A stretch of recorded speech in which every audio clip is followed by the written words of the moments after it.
Bienvenue dans ce nouvel épisode qui est la version courte de l'épisode précédent qui concerne la vie en 4 perspectives, donc partie 2. En fait, après avoir enregistré, je me suis rendu vraiment compte que j'avais été conduit à aborder plusieurs éléments, d'accord, pour chuter sur l'essentiel donc du message qui concernait les 4 perspectives à travers lesquelles on peut aborder la vie autrement. Alors justement, j'ai jugé utile de faire une version courte, simplifiée, résumée, synthétique, qui ramène vraiment à l'essentiel de la chose parce que, voyez-vous, c'est vraiment pas souvent évident parce que vous vous rendez compte que, tiens, il y a beaucoup de choses à dire face à la nouvelle culture capitaliste de l'hyperconsommation dans laquelle on se trouve aujourd'hui, qui nous amène aujourd'hui à vraiment adopter des comportements dont on regrette souvent les conséquences. Souvent, on regrette parce que quand on est confronté à ces conséquences-là, on se dit, tiens, qu'est-ce que j'aurais dû faire, etc. Et donc, à travers ce podcast, et particulièrement à travers cet épisode, on va comprendre la vie à travers les 4 perspectives qui sont présentées ici. Donc déjà, le contexte de base est que nous sommes dans la vie de l'hyperconsommation. On consomme tout, comme je disais tantôt, les biens, les services, et même les relations. Vous savez, lorsque vous rendez dans une boulangerie, en général, vous allez faire votre commande. Et après, on va vous poser la question de savoir si ce sera tout. Je ne sais pas si vous avez déjà fait le constat. Ce sera tout? Oui, je veux un pain au chocolat, je veux 2 croissants et je veux un chausson aux pommes. Voilà. Et ce sera tout? Je ne sais pas si ça vous parle. Ce sera tout?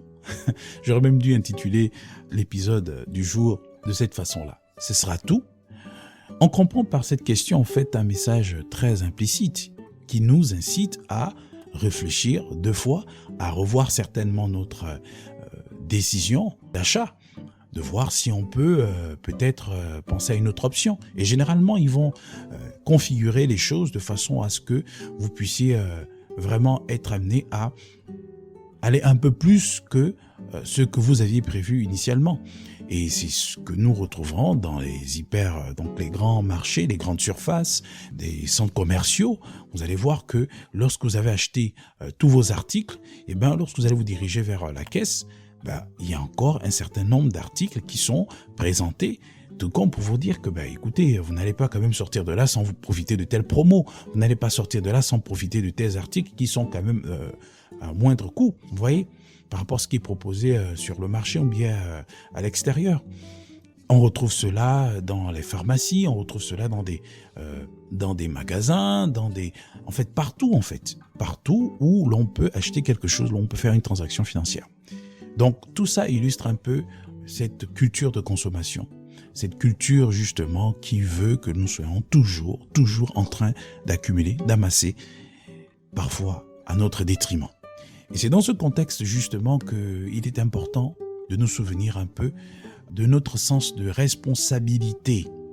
Parce que le bonheur est un choix, c'est une responsabilité. On prend la décision d'adopter une attitude qui va nous être salutaire, qui va nous être bénéfique à court, à moyen et à long terme. Donc vraiment, lorsqu'on parle vraiment de vivre la réalité du bonheur, c'est le résultat d'un choix, de plusieurs décisions qui vont généralement à contre-courant de ce qui est fait, de ce qui est proposé par la masse. D'accord ?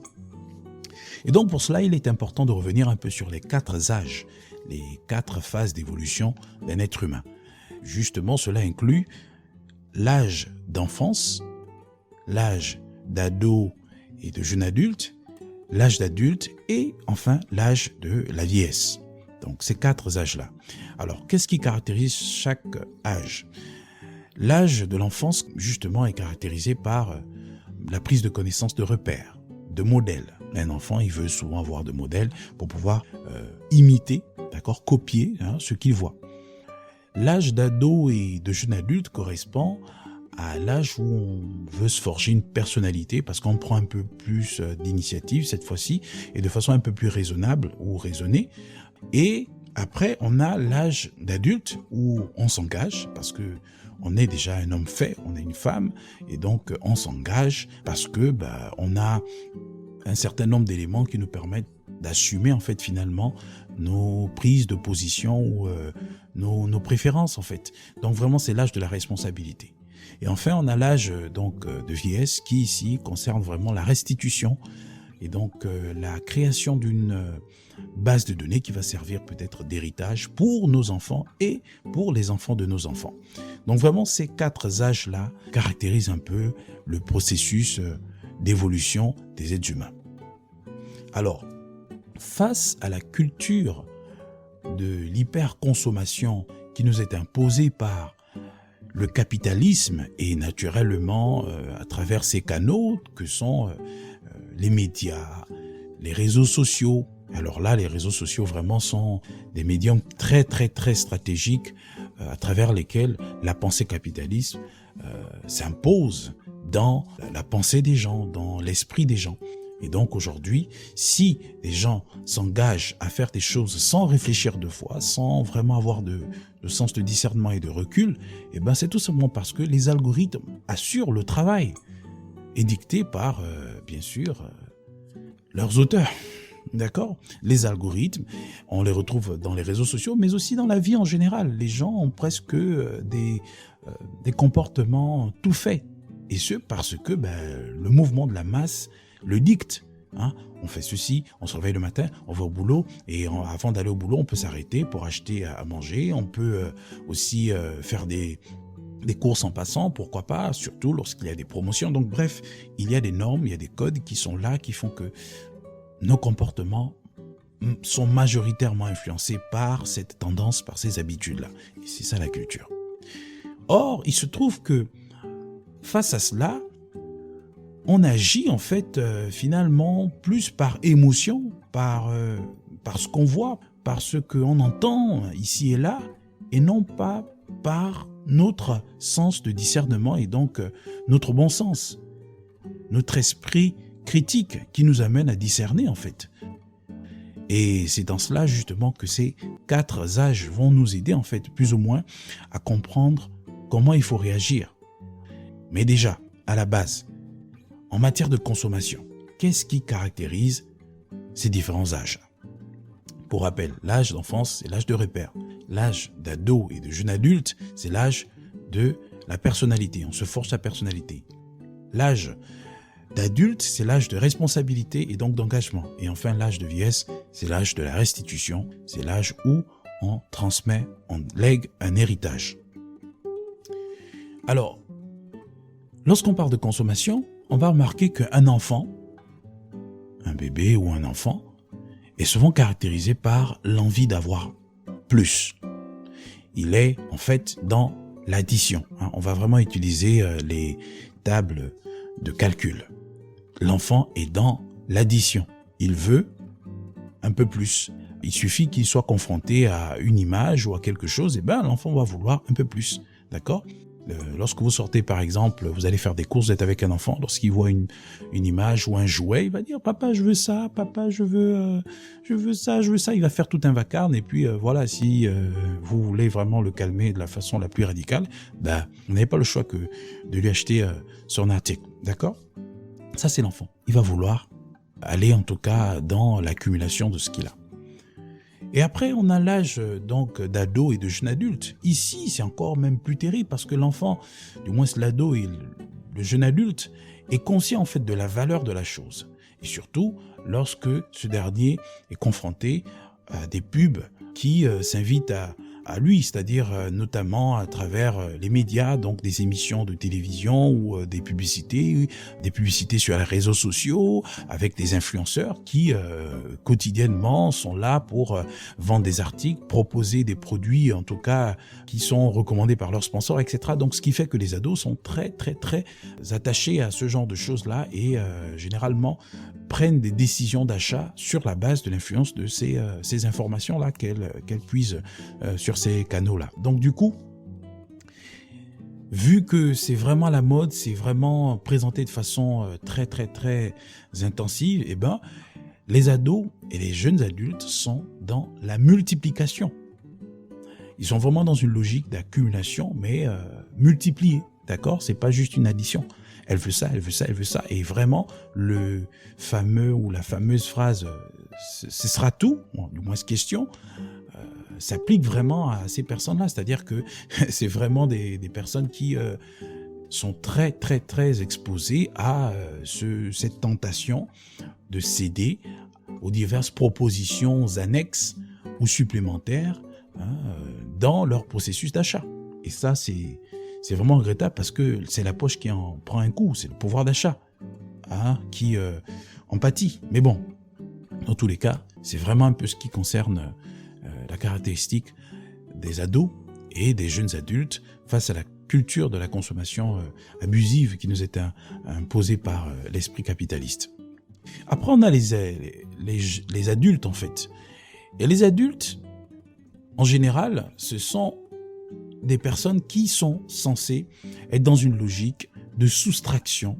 Pourquoi ? Parce que c'est l'âge de la responsabilité. C'est l'âge où on est amené à évaluer, à calculer la dépense avant de s'engager, à se dire, tiens, quelle sera la conséquence de tel acte d'achat dans ma vie quotidienne, dans mon organisation au niveau de la popote, par exemple, au niveau de toutes les autres engagements que j'ai en matière peut-être d'électricité, en matière d'eau, en matière d'abonnement, de X ou de Y choses, vous voyez. Donc vraiment, on est dans la réflexion et on pousse un peu plus loin, on y est par rapport aux enfants. Donc tout ça, ça va vraiment jouer dans le processus de prise de décision avant de passer un acte d'achat. Donc tout ça, c'est très important. C'est la raison pour laquelle lorsqu'on est adulte, on est dans la responsabilité, on est responsable, on est capable d'apporter une réponse adaptée à une situation qui se présente. Et c'est la raison pour laquelle on va être beaucoup plus sélectif dans nos choix. Et c'est donc la raison pour laquelle on est dans la logique de la soustraction. On va retirer ceci, on va retirer cela pour pouvoir s'engager dans ce qui nous est présenté. Vous voyez ? Donc vraiment, ça c'est l'idéal. Après, on va comprendre un peu comment les adultes aujourd'hui réagissent. Alors, après on a l'âge de la vieillesse. Ici, on va encore plus loin dans le processus de soustraction. On est dans la division ici. Les vieux sont vraiment dotés d'une certaine sagesse qui les amène en fait à ne pas trop se prendre la tête face à certaines propositions d'achat ou de consommation. Parce que ces derniers, étant conscients de leur état de santé, de leur situation financière, ils vont pas trop se prendre la tête là-dessus. Ils vont tout simplement se dire, tiens, non, je réfléchis pas trop, ça, je limite complètement, ça je prends pas, ça je prends pas. C'est divisé. C'est vraiment divisé. Pourquoi ? Parce que c'est salutaire pour eux. Et vous voyez qu'on est dans vraiment cette configuration où les sages, donc les vieux, d'accord, montrent un peu ce qu'il faut faire aux adultes. Et les adultes sont censés aussi montrer aux ados et aux jeunes adultes ce qu'ils sont censés faire. Vous voyez ? Parce que dans la vie, c'est vrai, on ne va pas aller à l'encontre de ce processus naturel. Les jeunes, ils veulent, mais cela doit être régulé. Mais malheureusement, on se rend compte que même les adultes sont touchés par la culture de la consommation imposée par le capitalisme. Au lieu d'être dans la soustraction, voire la division de certaines choses, les adultes vont parfois être dans une multiplication, mais irrationnelle. Ils vont vouloir amasser. Et vous allez voir les ados, ils vont davantage amasser et ils vont aussi amener aussi les enfants à être aussi dans cette culture-là. Enfin, du moins, la culture capitaliste impose cette éducation-là. Dès le bas âge, les enfants sont déjà même dans la multiplication. Ce sera tout? Non, on veut encore plus. Et ça, c'est vraiment une grande maladie que vit le monde. Le monde est malade. Je suivais tout récemment d'ailleurs une publicité, non c'était même pas une publicité, c'était au journal télévisé sur la chaîne nationale, qui disait qu'il y a désormais une nouvelle façon, les banques proposent maintenant une nouvelle façon d'épargner, notamment à travers la consommation. Donc vous achetez des choses et puis s'il reste 50 centimes, voilà, c'est complété et ça va directement dans votre livret A ou bien etc. Je me suis dit, oh là là. Enfin bref, sans commentaire. Je vous laisse le soin d'apprécier ce genre de proposition d'épargne. Bref, on est toujours dans la consommation en fait. On est toujours dans la consommation. Et à la fin de la journée, j'ai bien envie de donner raison aux minimalistes. De toute façon, moi j'épouse cette pensée. bien sûr, selon la parole de Dieu, hein, parce qu'il faut calculer, il faut évaluer avant de s'engager. L'homme intelligent, c'est celui qui observe, qui calcule et qui agit, d'accord? On analyse, on calcule, on agit.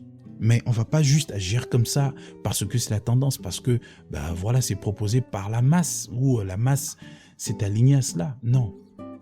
On est dans une logique d'un contre-courant parce que le bonheur, c'est un choix, c'est une décision en général qui va à contre-courant de ce qui est fait par la masse, par la pensée populaire. Donc vraiment, si vous voulez être dans cet état de paix, cet état de liberté, cet état de bonne santé physique, mais également dans cette capacité à vous réaliser dans la vie, selon le Seigneur bien sûr, il va falloir être dans une logique de soustraction et de division. Comme disait un sage, vous savez, quand on est petit, chaque jour qui passe ou chaque année qui arrive, donc un an de plus, on dit souvent justement cette expression, c'est un an de plus. Un an de plus quand on est dans l'enfance. Même quand on est dans l'âge d'ado, de jeune adulte, c'est un an de plus. Quand on est dans l'âge adulte, on peut aussi parler de un an de plus. Mais attention, lorsqu'on arrive à l'âge de la vieillesse, on parle de un an de moins. Un an de moins, parce qu'on est en train d'arriver vers la fin. Et tout ça nous montre un peu la logique dans laquelle on est censé être, en fait, si on veut véritablement acquérir de la sagesse et naturellement développer le sens du bonheur. Il faut être dans la soustraction, dans la division, plus tôt. Et cela ne peut se faire que si on est au contact de la sagesse, et donc particulièrement de la parole de Dieu qui veut de notre bonheur. Ça peut véritablement nous permettre d'aborder la vie autrement. Ce sera tout. Que Dieu vous bénisse.